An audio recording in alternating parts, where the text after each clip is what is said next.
Hi everyone. ఈరోజు మనం chicken gravy curry ఎలా చేయాలో చూసేద్దాం. మా హస్బెండ్ స్టైల్లో చికెన్ కర్రీ చూపిస్తున్నానండి. ముందుగా చికెన్ని ఇలా కొంచెం పసుపు వేసుకొని వాష్ చేసుకోవాలి 2-3 సార్లు.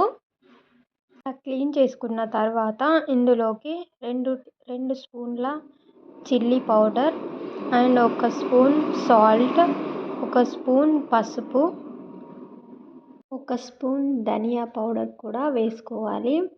నేనైతే ఇక్కడ మసాలా కోసం ఈస్టర్న్ చికెన్ మసాలా యూజ్ చేస్తున్నానండి. చాలా బాగుంటుంది. అది కూడా కొంచెం వేసుకోవాలి. అండ్ అల్లం వెల్లుల్లి పేస్ట్ వేసుకొని కొంచెం హాఫ్ లెమన్ కట్ చేసుకొని వేసుకోవాలి. తర్వాత కొంచెం ఆయిల్ వేసుకొని మొత్తం ఇలా మిక్స్ చేసుకోవాలి. ఇలా మొత్తం మసాలాలన్నీ కలిసేలాగా మిక్స్ చేశాక ఇలా ఒక మూత పెట్టుకొని ఒక 10-15 మినిట్స్ ఉంచుకోవాలండి. తర్వాత ఒక 1.5 ఆనియన్ కట్ చేసుకోవాలి.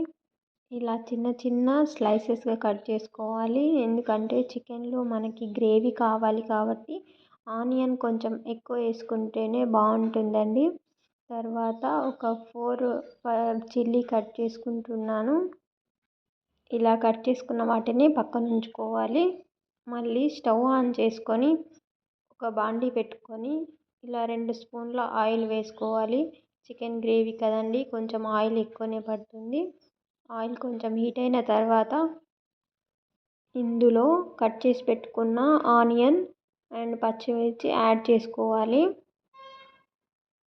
ఇలా ఒకసారి కలుపుకొని అందులో కొంచెం సాల్ట్ యాడ్ చేసుకోవాలి. సాల్ట్ యాడ్ చేయడం ద్వారా ఆనియన్స్ తొందరగా కలర్ చేంజ్ అవుతాయండి. ఇప్పుడు ఒక టమాటో కట్ చేస్తున్నాను ఇందులో వేయడానికి. తర్వాత మళ్ళీ అల్లం వెల్లుల్లి పేస్ట్ అండ్ పసుపు యాడ్ చేసుకోవాలి. అందులో మ్యారినేట్ చేసినప్పుడు కొంచెం వేసామండి, ఇప్పుడు కూడా కొంచెం వేసుకోవాలి. ఈ టమాటాను కూడా అందులో వేసుకొని ఇలా వేసుకున్న టమాటాని ఒకసారి కలుపుకోవాలి. ఇలా టమాటా 2 మినిట్స్ తర్వాత ఇలా ఫ్రై అయిపోతుంది. ఇందులోకి ముందుగానే మ్యారినేట్ చేసి పెట్టుకున్న చికెన్ని యాడ్ చేసుకొని మళ్ళీ ఒకసారి అంతా మిక్స్ చేసుకోవాలి.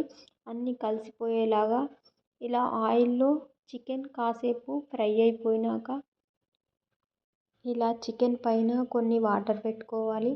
ఈ వాటర్ తోటి ఏమవుతుందంటే చికెన్ ఒక్కొక్కసారి మాడుతూ ఉంటుంది కదా, అది మాడకుండా ఉంటుంది. అలాగే చికెన్ కూడా పీస్ మంచిగా ఉడికిపోతుంది.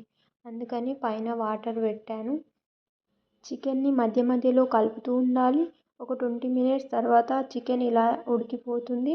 అప్పుడు మనం కొంచెం కొత్తిమీర యాడ్ చేసుకొని ఇలా మళ్ళీ ఒకసారి కలుపుకోవాలి. ఫైనల్గా మనకి చికెన్ గ్రేవీ కర్రీ అయిపోయింది. చాలా టేస్టీగా ఉందండి.